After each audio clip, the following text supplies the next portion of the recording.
Down the stretch, not too many games left, and so it's going to be really exciting to see if the Quakers can make a push for the Lou Gehrig Division title with Princeton sitting there at the top, or if Cornell has a big series this weekend, they can compete for the Lou Gehrig Division. But either way, one of these teams is going to have to come out dominant. If they just split the series, then Princeton's going to be able to walk away with the Lou Gehrig Division. There's a spot between first and second in the dirt that was just an absolute swamp. They did a pretty good job of covering it up by game time. Runner goes. This hit fair down the third base line, and this is going to be a big play for Cornell. It's picked up and left by Daniel Halevi. Runner's coming home. The throw he's safe. So a stand-up RBI double for Cole Rutherford, and C.J. Price on the hit and run puts the Big Red on the board. They strike first blood. Balistrieri throws the 3-2. This hit, a deep shot into left center field. Will it go? That's a 2-run shot for Matt O'Neill. He has been red hot recently, 4 home runs now on the season, and Penn has taken the lead here in the bottom of the second. 2-run homer for the freshman catcher from New Jersey. Halevi steps across the plate. O'Neill makes it 2. The Quakers have a 2-1 lead over Cornell in a 1 count. Throw to McGay. It's in the dirt. A throw back to first. That ends the inning. Matt Tola is called out, picked off by Ellis Bitar. And Ellis Bitar just with a sensational job, sensing, using all of his awareness. The throw back to first, Tola with too big of a lead. He was not back in time, and that ends the inning for the Quakers. But so now it's a full count, 2 outs. The runners will go right as Balistrieri throws. And Halevi has a huge opportunity with this pitch. Balistrieri trying to get out of the inning.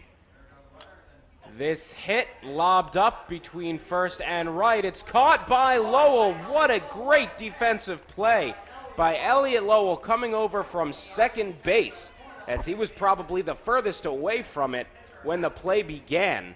Winnower didn't make it. Rutherford didn't make it. Lowell made a great grab to end the inning. And while Grawl might not be great in the few opportunities he's had with bases loaded, he's very good with 2 outs, batting .356 when at the plate with 2 outs. The 0-2, this hit into the gap, that's going to fall. 1 more run for Penn. It could be 2. McGay rounding third, heading for home, and he scores. The Quakers have a 5-1 lead after a 2 RBI single for Tim Grawl.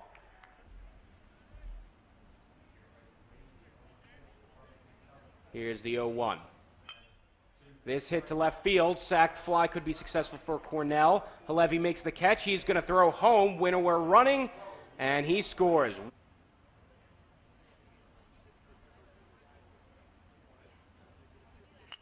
This hit third base. Is it fair? It is. And so that scores 1 run. Looks like 2. Tesh scores. Grawl coming home. Mincher stops at third, and still no outs. Another run scored.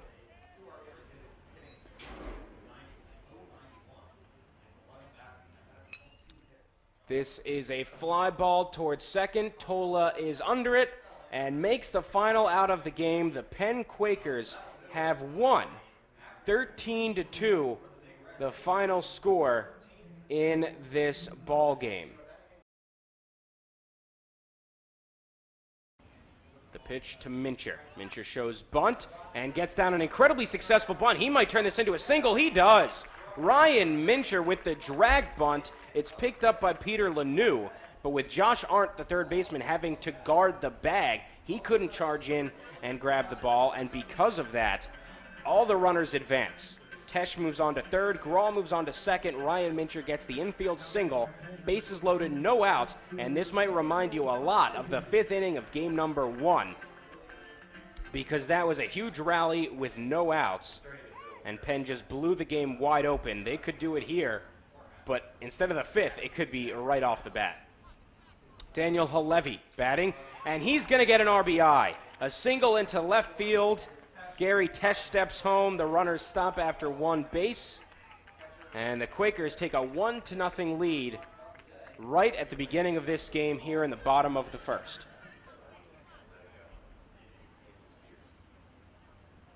The 0-2 pitch, ground ball to second, takes an odd bounce. Tootin picks it up, throws to second, and the double play for the Big Red. However, another run scores for the Quakers. Tim Grawl steps across home, so now it's 2-0, and Ryan Mincher advances to third. That said, they finally got a couple outs. That's a deep shot to left center field. Does it have enough power? It's caught! Caught in left field by Ellis Batar. He didn't play the field last game. He was a catcher. And made a spectacular defensive grab out in left center to stop one extra run scoring for the Quakers. Ryan Mincher had stepped across home. But that's the final out of the inning. Still,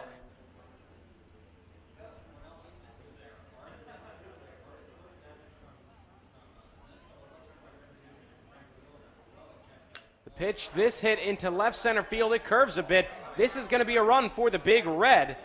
And Wickham heads home, steps across the plate. It's 2-1 here as an RBI double is credited to Josh Arndt. So now a 3-1 count. Sean Phelan has a few options here with bases loaded. One more ball and Penn gets across a free run. The pitch, ground ball to first, it gets through. That's going to score at least one run, could be two. And that was close. Greskov decided to stop at third with his third base coach. But one run is scored. 3-1 lead for the Penn Quakers, an RBI single credited to Sean Phelan. The bats couldn't be stopped early on, but in this game they've been relatively quiet with just now their third run.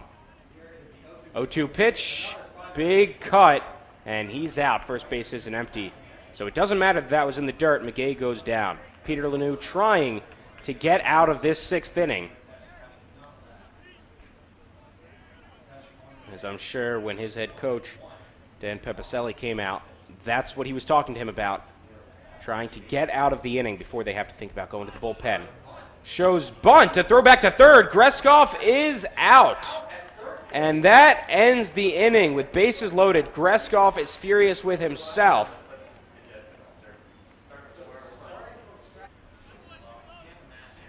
But that was after Penn was able to push across a run, so it's 3-1 here. Greskov chasing it in right field, and he lets it go by him. Greskov is struggling right now. That's an extra base hit for Frankie Padullo. The 1-2. That's a pretty good hit. This is deep to right field. Greskov under it, makes the catch, and this will score a run for the Big Red. So it's now 3-2. Penn has the lead, but it's been cut in half.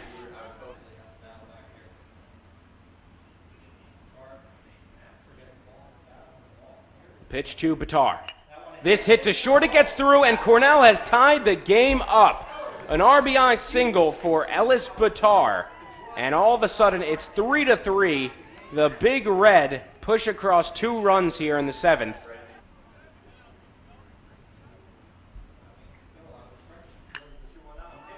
This hit deep to left field towards the scoreboard. Does it have the power? It does! Penn retakes the lead with a home run from Tim Grawl. He now leads the Ivy League with 6 dingers on the season. Tim Grawl steps across home plate, feeling like a hero. The pitch. This is hit big into left center field, and it drops at the warning track. This should score a run for Cornell and tie the game up. Runners heading for home. The play, he's safe at the plate. Cornell has tied this game up at 4 apiece. And right after entering the game, Mitch Holtz allows a double. A huge double for Mark Fraser.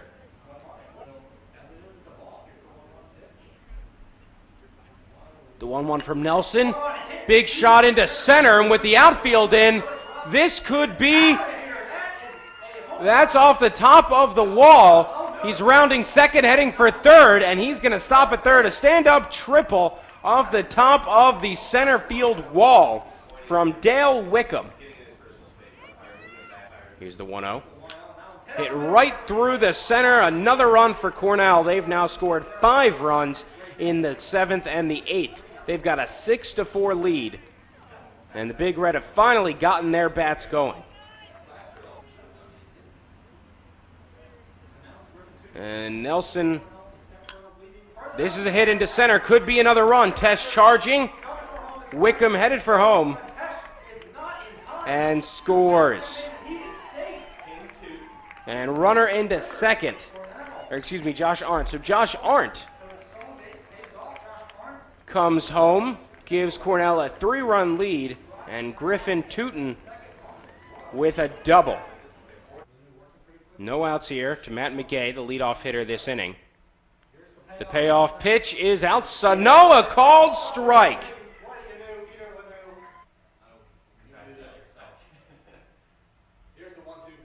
The 1-2 is a called strike 3. Tesh seemed to know it. That was almost exactly where we saw the last pitch. And now 2 outs. Lanu is probably pitching his best inning, and it's after 9 innings of work. 1-2 count. 2 outs here in the bottom of the 9th. The pitch from Peter Lanu. Big swing and a miss. The game is over. Cornell gets the victory here at Michael Johns Stadium, a much-needed victory. They defeat the Quakers 7-4 here in Philadelphia.